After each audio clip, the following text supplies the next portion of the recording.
Opportunity never goes away. It only switches places. In this next episode, Jerremy, Alexander Newsome, and myself are going to share what do we see the opportunity going towards and how are we investing accordingly. See you there.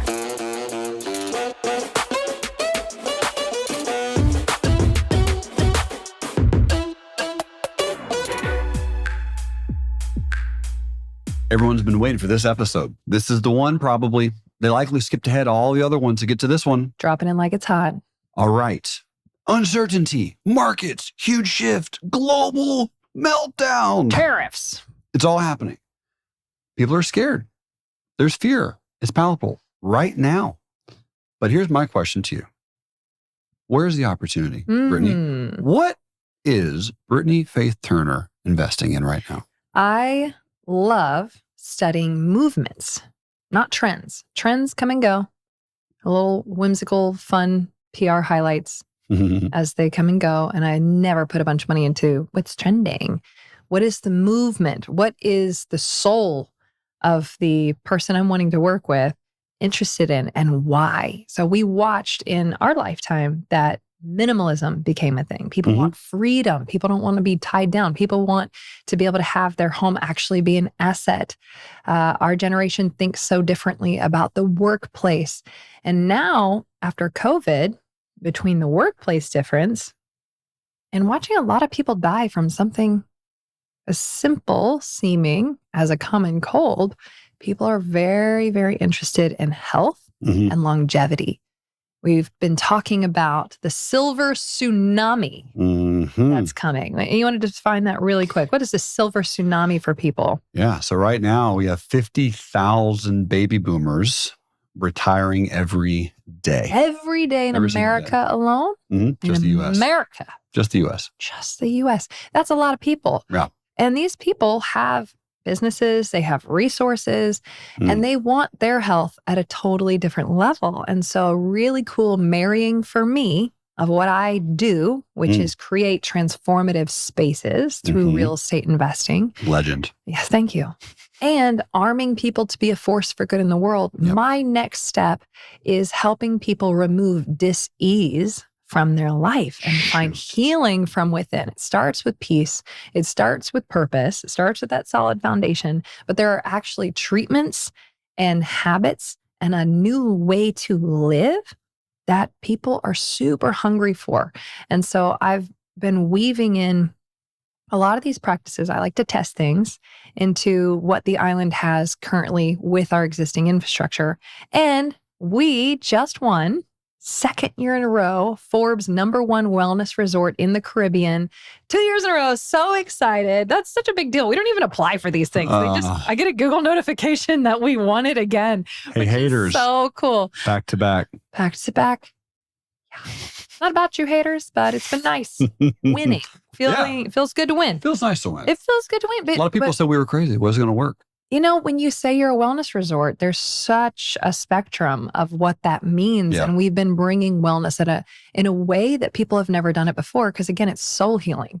I'm going to ask you, really cool. Yes, I'm going to ask you a question. In episode 7 of season 6, you mentioned 2 words, and I'm going to say those words, and I want you to tell the story of these 2 words. You said the word peace, and you said the word answer. Do you know where I'm going with that? No. You were asked a question where that was the answer. Oh, yes. Tell us about that, because I think that ties in really well to us winning back-to-back awards. Well, you know, we just talked about in the last episode how painful it was to get this island going. Yeah. 2020 with the global economic pandemic. Yeah, kicked right in the face. Lockdown borders. But earlier this year, I was invited to Dubai as a key speaker on the future of luxury. So it's called Ultra, and it was all of the leaders in travel and tourism speaking about what is the future of luxury. And there was only 8 speakers total. And it was on panels, like 2 different panels. And I was one of the main ones. And it was really interesting. So I'm in Dubai, which was so cool. I've always wanted, oh my gosh. As a developer, the fact they've built that and now it's been 51 or 2 years. Wild. Unbelievable feat for a developer. Amazing. Again, my style of development, very different in like the nature-y parts, but I appreciated it. It was very cool. Anyway, so I'm in Dubai in this $1.6 billion hotel No big on deal. the stage with all these people in the audience that represents these like sultans and kings and the royal family here and the royal family there. And I'm like the least pretentious person in the world. And I was a little uncomfortable because everybody has this hoity-toity like vision of luxury and it's me. But they asked me how I defined and am projecting the future of luxury to go. And it just hit me like a ton of bricks. The future of luxury is peace. And how do we help people find that? Because it is the thing that money can't buy, but you can curate experiences that help people truly find themselves, which is what we've done on the island. It is a sacred place for people to really find the God in them with the way in which we help you heal from the inside out with our food, reconnect you back to nature to where you see and experience God in everything. And then the activities, again, help you get out of your mind and into your heart. And you do it all having a blast. It's not some woo-woo-y, weird, sad place. Like it's beautiful and it's fun and it's exciting to step into the next level of your greatness. So I've been practicing helping people not just heal their heart, their soul, their relationships, their finances, but also their bodies at the next level. And so to be implementing these new treatments, it's really interesting because they change their science like every day. Sure. But to be able to just be a place that creates case studies and tests new ways of living and new ways of doing things that can help people live longer and live better and more impactfully. That is what we're doing now. So I'm investing in healing centers. I'm investing in wellness tourism, and we're expanding the footprint of what the aerial BVI will be, the aerial more places. Oh, shoot. And I can't wait to talk more about that. And in a future episode, we might even talk about plant medicine.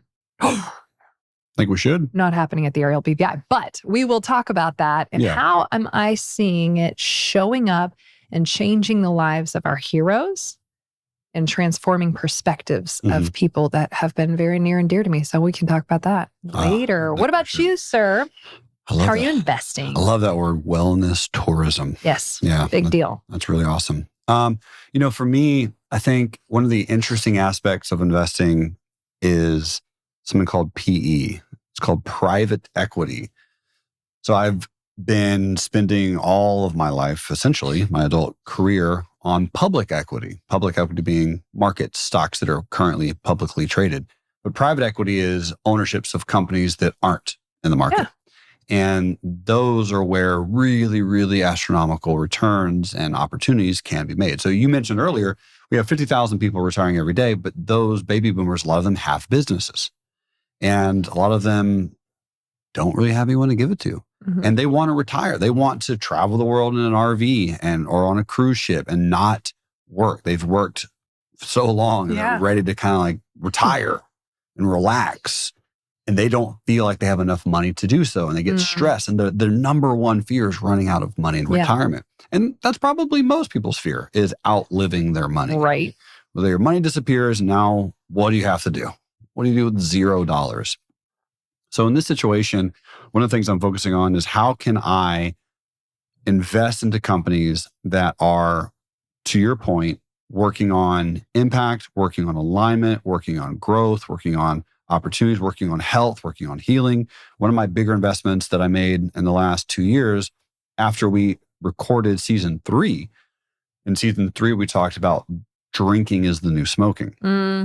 And we mentioned that it's actually kind of interesting how we nailed that one. Nailed it. So many beverage companies started coming out. Oh my gosh. You've seen them, right? Oh yeah. All over the place. And I invested into one of those. Smart. Yeah. And it's doing amazing.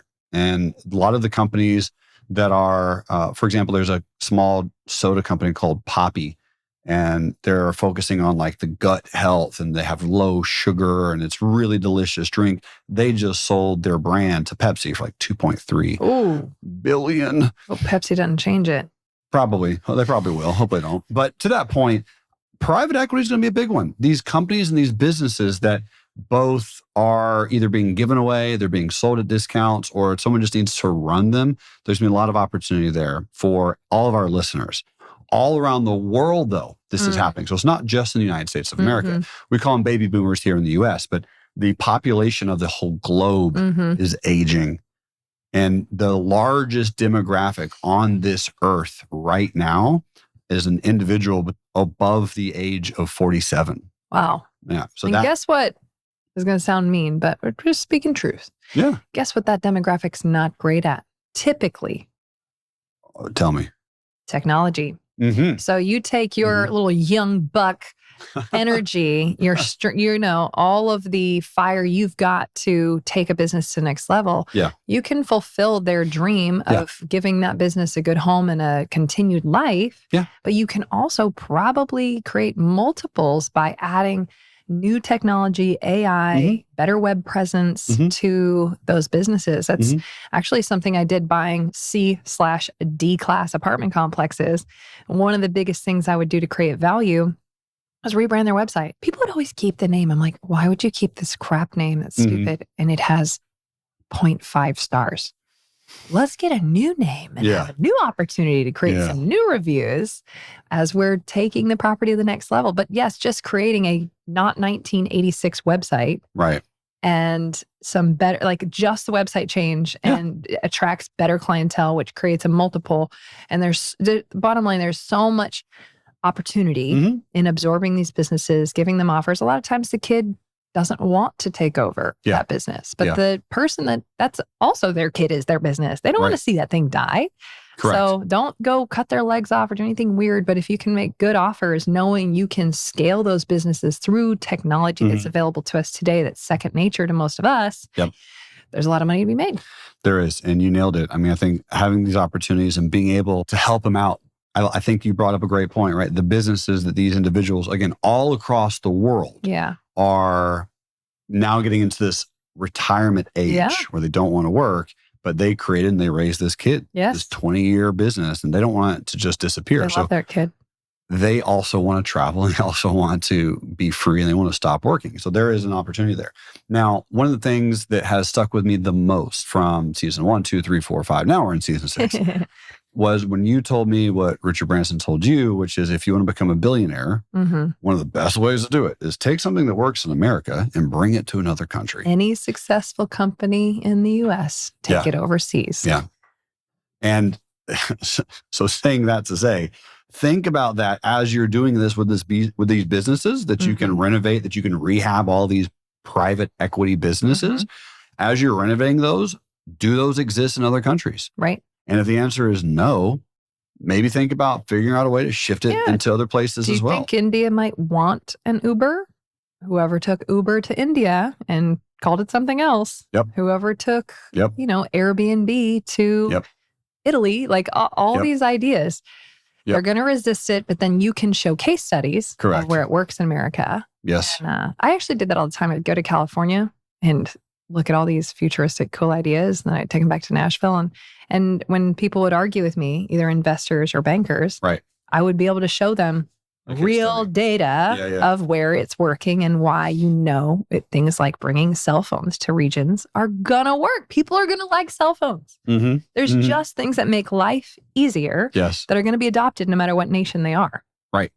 And that is going to be a massive opportunity for so many people, right? Also, to the point of the renovation of businesses, the remodeling of websites, the changing of names, the rebranding. Do you think if you're good at that, you can do that in other countries with different languages? Right? Of course you can. And AI and technology, to my point, is going to make things faster and cheaper and easier. Oh my gosh, yeah. And it's going to be such an amazing, radical shift. The whole world's going to be so wildly different. Yeah. Almost unrecognizable in 5 years. 5 years. So for those people who are listening, these opportunities exist for you now. Like you don't wait 17 more months. No, you can't.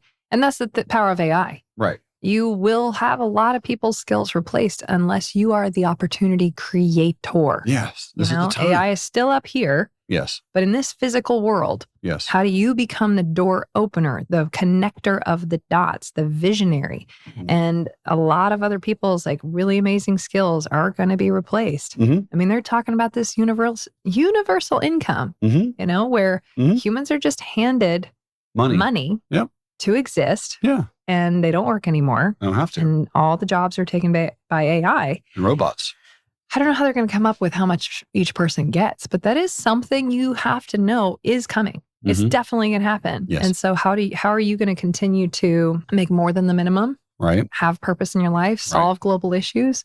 There's all kind of fun stuff that's going to come with that. Yeah. And I think to your point, the wellness tourism aspect, one of the businesses that I love the most and enjoy the most are connecting with others, like bringing people into retreats and retreat spaces. Like that's going to continue to blow up. Yeah. So if we're talking about real estate for a hot second, one of the things that I'm also going to be investing into and building into are not only retreat-based Airbnbs or like housing or... You learn that from the island. That's right.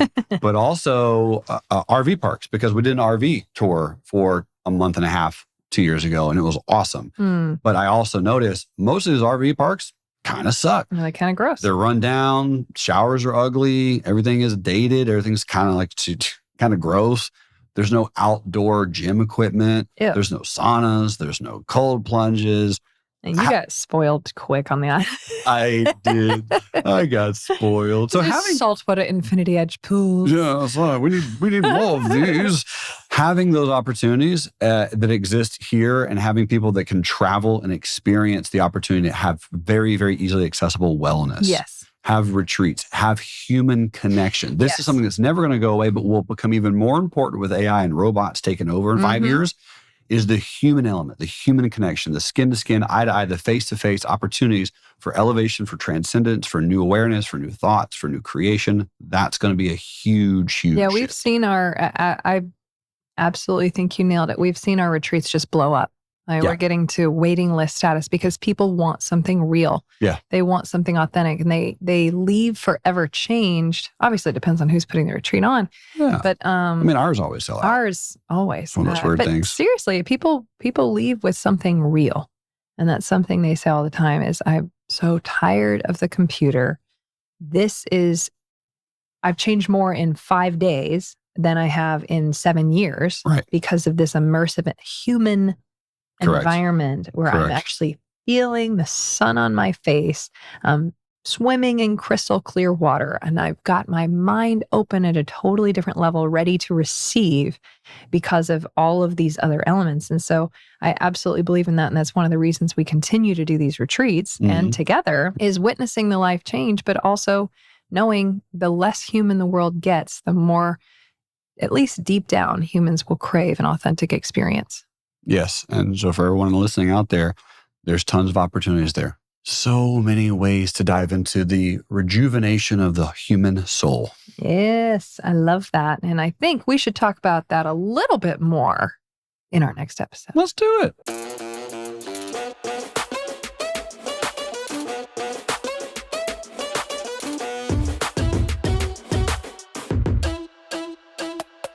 So you heard for the first time ever in season 5 that your boy is running for president of the United States of America. I cannot think of a greater honor or better way to serve this country than to do just that. That is my service, and that is how I'm going to change the landscape of this world. But I'm going to need your help. I have launched a podcast called Solving America's Problems because solutions are needed. We have the greatest country in the world, and we have the greatest challenges. And the way to create change is to create solutions. I need to find out what those are. So I have guests, I have panels, I have very in-depth discussions. I'd love to have you be a part of it. Check out solvingamericasproblems.com and make sure you and I have conversations about the solutions to the problems in this country.